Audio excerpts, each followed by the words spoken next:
Buddy, you look good this morning. I just wish we had more people here. That's what God gives us, and that's what we'll enjoy the fellowship with one another. We're all part of the family of God. We are grateful for that.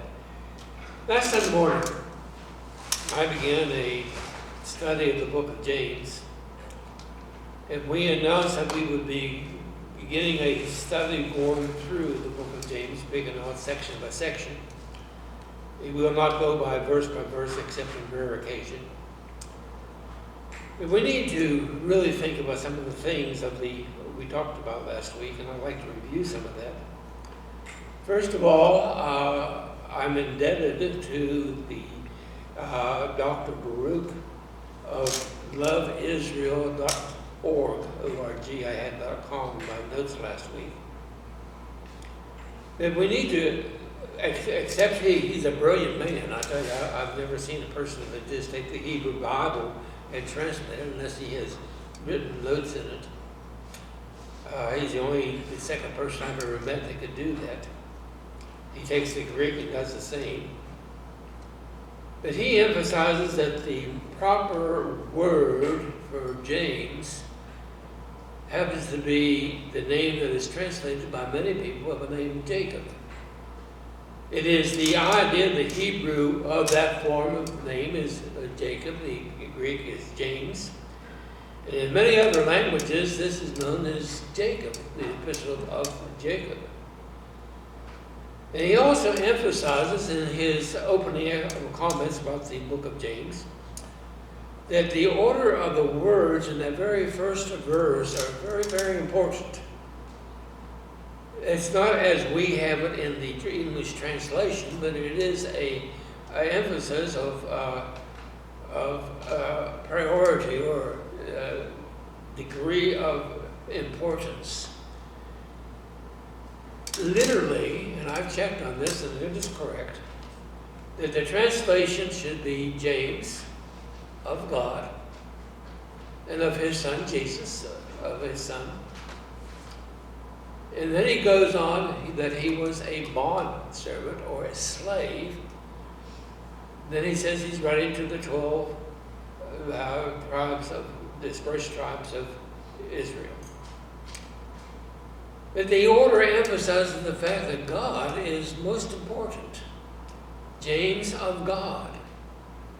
That God is the Almighty, the Creator, the Father of the universe. Then he talks about Jesus, or the Messiah of Christ, of his Son. And last of all, he speaks of his relationship to them, a bondservant, a slave.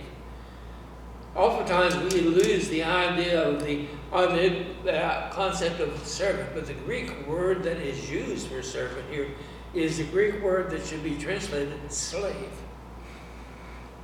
The order is for God first, Jesus second. His relationship to them as a slave is third. This priority ought to exist in the lives of every Christian today. We ought to put God first, Christ second. Of course, they are one. When you see Christ, you see God. But we are the slave. We have been bought with a price, and we need to serve him. Last week when we were talking about this, we talked about the time that it was emphasized that this was written. To whom? To the dispersed tribes. And we talked about the disbursement last week, being either the disbursement that took place in 70 A.D. when the Roman soldiers came in and destroyed Jerusalem and the temple and killed many, many of the Jews there, and thousands were massacred. The history shows that most Christians, because they understood the 24th chapter of the book of Matthew, escaped with their lives because they saw it coming and ran to the hills. The Christians that were Jews ran to Mesbeth, the place where the massacre did help some of the massacre occurred. And as we looked at that disbursement, we said that this could be the disbursement of the 12 tribes. But James is writing to Christians. And I personally believe that the 12 tribes of the disbursement that scattered abroad were that of the 8th chapter of the book of Acts, when the Jewish people started to persecute the Christians. And the Bible says, and the great persecution arose in Jerusalem, and the Christians were scattered abroad at that particular time. And I place the dating of the writing of this epistle being between 60 and 62 AD. Some of the things that are emphasized as far as the epistle is concerned is humility. Paul in second chapter of the book of Philippians states the fact that we ought to consider others better than ourselves. So we see a trend, an undercurrent, or a subject, or reading between the lines of this, a flow of the humility that Christians need in their lives. I think God hates the proud and loves the humble. The pride comes before a fall, and the humble shall be exalted. And we as Christians ought to be humble in our attitude and having the mind of Jesus Christ in our heart and our lives. But as we think about this, I'm going to be taking the book of James this morning from the 2nd to the 17th verse and talking about it. I was going to read it, but I'm not going to this morning because we need a lack of time. But there's some things that are emphasized by this, three things that I want to talk about. First of all, the trying of our faith. That is emphasized quite sternly in the book of James, in 2nd to the second verse following. And then we're going to talk about God and prayer. Does God answer every prayer? If prayers go unanswered, why? And that is emphasized somewhat in this particular chapter and following into other chapters of the Bible. And the third thing we're going to talk about this morning is the nature of God. But let's go to the 2nd chapter of the book of James. I'm going to have to bring my notes closer to me because I had to print these off in blue, and so I'm going to have to do it. But the trying of our faith, I think all of us have a faith that is tried. Over the past year or so, we've gone through a pandemic, and the worldwide pandemic. And there is still a great concern about the things that are taking place with that, and that's a part of the trying of our faith, our endurance. And notice what James says about it in the 2nd verse and the 4th verse. He says, "My brethren, count it all joy when you fall into divers temptations, knowing this, that the trying of your faith worketh patience. But that patience have her perfect work, that ye may be perfect and entire, wanting nothing." Down in the 12th verse, James writes, "Blessed is the man that endureth temptation, for when he is tried, he shall receive the crown of life, which the Lord hath promised to them that love him. That no man say that when he is tempted, I am tempted of God. For God cannot be tempted with evil, neither tempteth he any man. That every man that is tempted when he, that every man is tempted when he is drawn away of his own lust and enticed. Then when lust hath conceived, it bringeth forth sin. And sin, when it is finished, bringeth forth death." I'm going to stop there just for a moment. Notice that the trying of our faith worketh patience. The emphasis that James is making, that word patience, could be translated steadfastness. It could be translated loyalty. It could be translated faithfulness. It could be translated endurance. I had a perfect example of that, and I can't get this off my mind as far as an example of what patience is. I was watching last night the New York Mets and Pittsburgh Pirates baseball game. I'm a Pirate fan. I make no bones on it.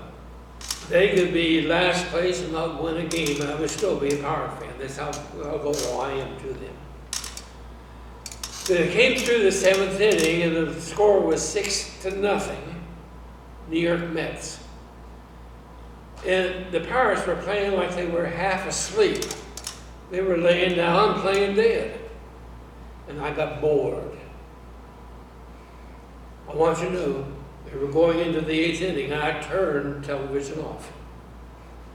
I was disgusted. I was not going to watch any more of the Pirate game. This morning, when I looked at the score to find out what the final score was, Pittsburgh won. They won. They scored 5 runs in the 8th inning and 4 runs in the 9th inning and won the game 9-7. My faith was tried as far as the Pittsburgh Pirates were concerned, but it did not produce the patience that I needed, the steadfastness, the endurance. And I think we can relate that to Christianity. The trying of our faith can be difficult at times. It can be very, very difficult. And we can either turn our backs and lose our patience, our steadfastness, our loyalty, or we can stick to it and gain the victory that God has promised. One of the families that comes to my mind that I ministered to for many, many years, several years back, was the Kiefer family in Chesapeake.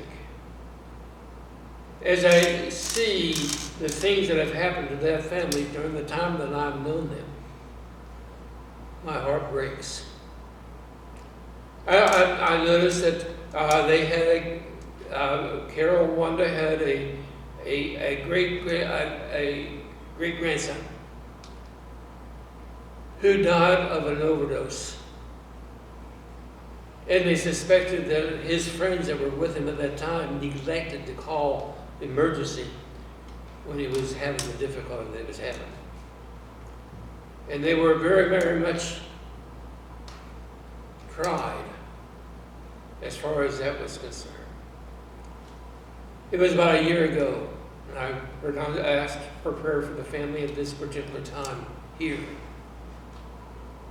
Wanda and Carol's daughter passed away, the grandmother of the boy that had died of an overdose. And it was a very difficult passing. She was much younger than Steve, but she still passed away. In this past week, Kevin Kiefer and Tony Kiefer's house burned down to the ground. They lost everything. I called and talked to Wanda, and she says, "Phil, God will take care of us." I offered anything I could do, but she emphasized the idea that this was strengthening their faith because they knew that God would take care of them. I saw a posting on Facebook where they were giving praise to God for all the goodness that God was producing out of the fire that they had. We all go through it. We all go through it. You probably could tell me the very same thing. You probably go through it because of family problems. You probably go through it because of difficulty in your own life, the temptations and trials and tribulations that you face. But if we are faithful to God, if we depend upon Him, we humble ourselves and let God control these things, all things will work together for good because we love Him and we keep His commandments. By the way, the others that are there, I have Jesus makes a comment. He says in John 15:18, if the world hates you, you know that it hated me before it hated you. Again, we find Paul saying that tribulation worketh patience, Patience experience and springs hope, and hope, but hope maketh not to be ashamed, because Christ died for us. Peter, in his epistle, talks about Christians being happy when they suffer for the name of Christ. And all these things are there.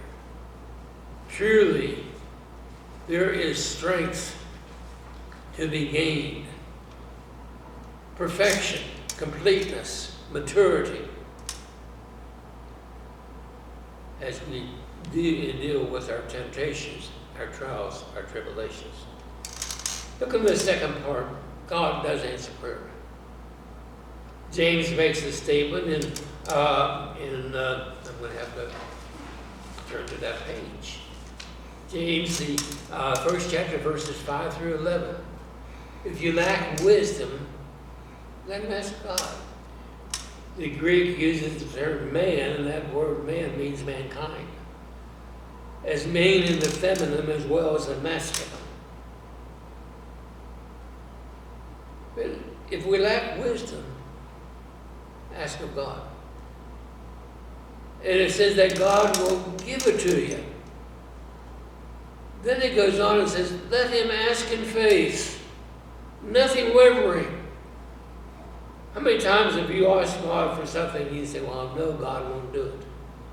One of the illustrations I heard many years ago when I was in college is about the woman that had a big mound in her backyard, and she wanted that land leveled off so she could build something there. And she prayed to God that might be removed. Remember the passage of Scripture, if you have the faith of a grain of mustard seed, you can remove mountains. She asked God to remove that mountain. And when she got up and looked out the window and it was still there, she says, I knew he wouldn't do it. She had to lack the faith. But we need to realize that we need to ask in faith. Not having anything wavering. In the 4th chapter, James writes the idea, you have not because you ask not. You ask and receive not because you ask amiss, wanting to consume it in your lust. How many times do we pray that we might have $1 million? Or we might have a windfall of money. I talked to a person not too long ago. They said, boy, I'm playing the lottery, and if I win, I'm going to do this or do that. And God was not even in the picture.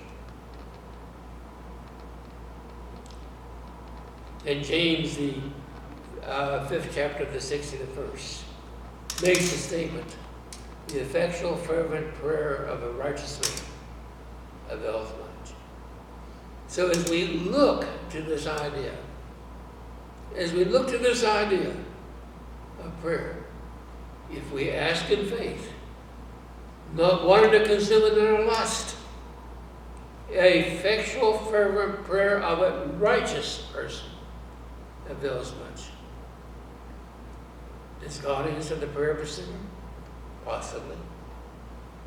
But he doesn't have the promise of answered prayer of a man who asks in faith from a righteous spirit. The nature of God is the last thing I want to talk about.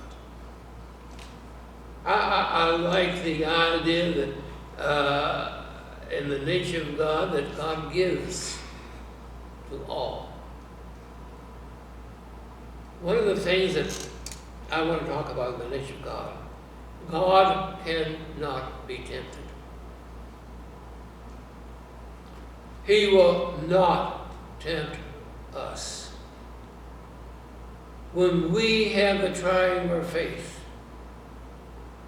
when we have trials and tribulations, the author of these things is Satan, not God. God permits it. That like gold is purified by the fire, we can be purified by the temptations and trials. God permits it. As he did for Job, and Satan came to Job, God, and asked God for permission to tempt.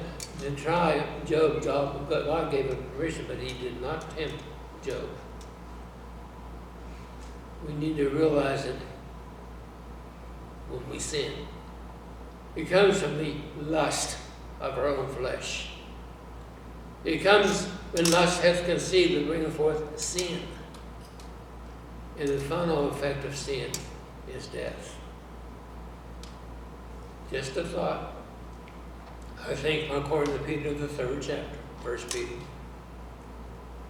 that the resurrection of Jesus Christ came from his spirit, which was untainted by sin. Lust, sin, death. The Christian version of a prodigal, of a backslider, of a sinner. LSD. There is great truths in the book of James. We need to endure temptation through faith, through humility, through prayer, depending upon God. We need to realize that God will give us the strength that we might be able to endure temptation. And we need to honestly believe that God does not tempt. That God does not bring hardship to the life of an individual.